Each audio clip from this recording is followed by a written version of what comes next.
Olá pessoal! Bem-vindos à aula 4. Na aula passada discutimos a organização enquanto sistema. Observamos que ela se classifica quanto ao tipo, como um sistema aberto, considerando que ela realiza trocas com seu ambiente, recebendo insumos, processando e entregando bens e serviços ao ambiente. Para que realize suas atividades, as organizações necessitam de uma estrutura capaz de fazê-la funcionar com eficácia. A estrutura das organizações é o tema desta aula. A estrutura, como dissemos na introdução, é algo essencial para que uma organização possa realizar suas atividades. A estrutura de uma organização pode ser conceituada como o conjunto ordenado de responsabilidades, autoridades, comunicações e decisões de uma organização. Dentro do conceito, podemos observar que a estrutura corresponde aos diferentes arranjos formados dentro de uma organização, obedecendo uma determinada ordem. Dentro da estrutura da organização, cada pessoa exerce um papel, possuindo responsabilidades. Associadas às responsabilidades, encontra-se a autoridade e a tomada de decisão. As diversas partes ou departamentos de uma organização usam a comunicação para que as atividades sejam adequadamente realizadas, com ordenação e em direção ao objetivo de todos. A autoridade é o direito que alguém tem, e é concedido pela própria organização. Por outro lado, a responsabilidade corresponde à obrigação que uma pessoa tem para realizar alguma atividade para alguém. As estruturas organizacionais são montadas de tal maneira que expressam a autoridade e a responsabilidade das pessoas, com a intenção de estabelecer o melhor arranjo capaz de produzir os melhores resultados para uma organização. Dentro desta perspectiva, encontramos a estrutura burocrática simples. É caracterizada pela formalidade das atividades normais exigidas pelos objetivos da estrutura. A autoridade está distribuída em níveis hierárquicos e a comunicação flui através dos níveis hierárquicos estabelecidos. Formalidade, impessoalidade e profissionalismo são características marcantes neste arranjo estrutural. Nas estruturas burocráticas, as normas e regras são os dois elementos que regem o funcionamento da organização. A burocracia deve ser considerada uma aliada para o bom funcionamento da organização, uma vez que estabelece normas e regras claras. Mas, esta mesma burocracia, que pode ser uma aliada, também pode tornar-se um obstáculo, quando as pessoas se escondem por detrás das normas para impedir o funcionamento das organizações. Como dissemos, a estrutura burocrática simples é formada por níveis hierárquicos conforme ilustrado na figura. A autoridade concedida pela organização encontra-se associada ao nível de comando. Esta foi uma estrutura típica das organizações públicas. Até nossos dias, continua sendo uma estrutura muito usada. Este tipo de estrutura também é muito utilizado nas pequenas empresas, especialmente nas que possuem origem e gestão familiar. A estrutura burocrática simples admite variações. Quando os níveis hierárquicos comportam um nível de assessoria, a estrutura é denominada de estrutura em linha staff. Essa é tipicamente uma estrutura onde, por exemplo, o presidente ou diretores de uma organização possuem uma staff. Um bom exemplo desta estrutura é o governo federal, onde a presidência tem a assessoria de comunicação para transmitir as notícias da presidência para o público e, da mesma forma, outras assessorias com diferentes missões. Um outro arranjo estrutural para as organizações é a denominada estrutura funcional. Neste modelo de estrutura, a organização, apesar de ter sua arrumação muito semelhante à estrutura burocrática simples, realiza suas atividades utilizando as funções departamentais entrelaçadas à estrutura.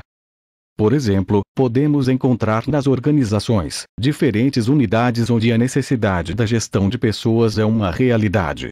No caso da estrutura funcional, a comunicação de pessoal perpassa a estrutura, por exemplo, do departamento de pessoal com áreas como compras, produção, custos e contabilidade, entre outros, sem a necessidade de usar a hierarquia da empresa.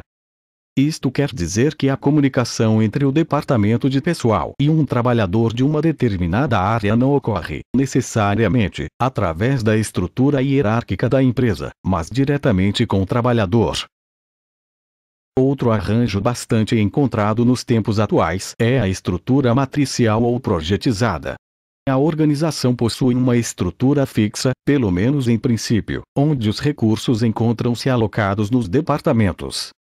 Entretanto, a organização é conduzida por projetos. Isto significa que um projeto tem um responsável designado pela organização, que pode ser um trabalhador de qualquer departamento ou mesmo um trabalhador ligado diretamente a uma diretoria ou presidente. Este é denominado um líder de projeto.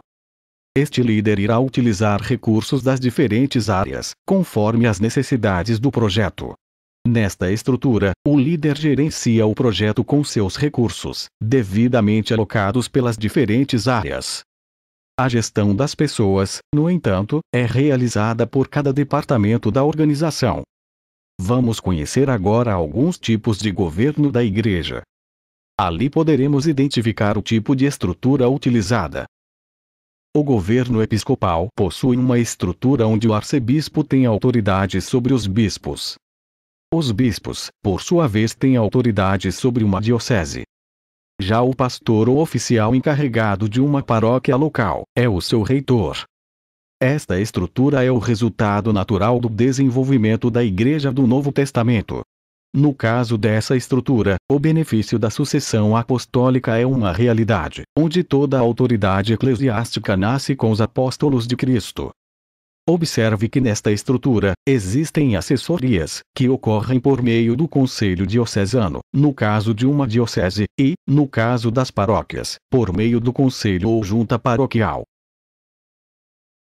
O governo presbiteriano é formado por uma estrutura onde cada igreja local elege presbíteros para um conselho, conforme indica a linha pontilhada. O pastor da igreja é um dos presbíteros do conselho, e o conselho tem autoridade para dirigir a igreja local. Os membros do conselho de cada igreja local são também, em parte ou no todo, os membros do presbitério. Alguns membros do presbitério são membros da Assembleia Geral, também chamada de Supremo Concílio, que naturalmente exerce autoridade sobre toda a igreja presbiteriana em uma região ou país. Assim como o sistema de governo episcopal, o sistema presbiteriano deste esquema tem sido bem-vindo entre os cristãos dos tempos atuais. O sistema congregacional é composto por uma estrutura orgânica com um único pastor, que pode ter 5 variações. A primeira e mais comum, especialmente entre as igrejas batista-americanas, é de um único presbitério.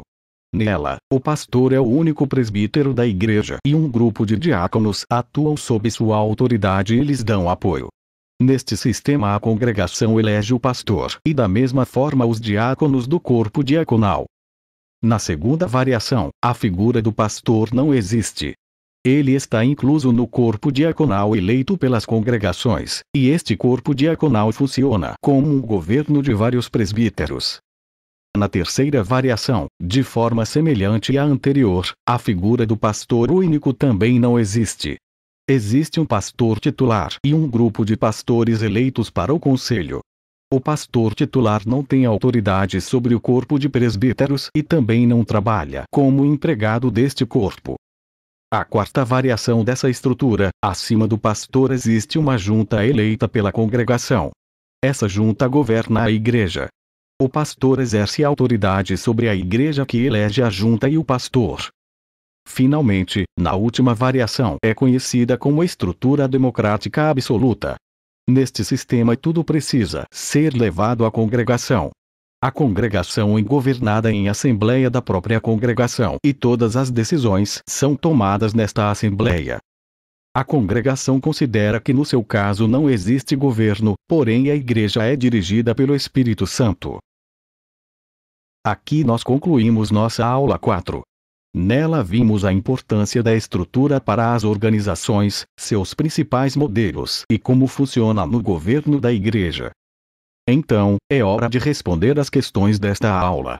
Caso você alcance o score mínimo, avance para a aula 5, do contrário, assista novamente a aula e refaça as questões. Não esqueça. Você está se preparando para oferecer o melhor para Deus. Ponha Jesus no coração e vá em frente.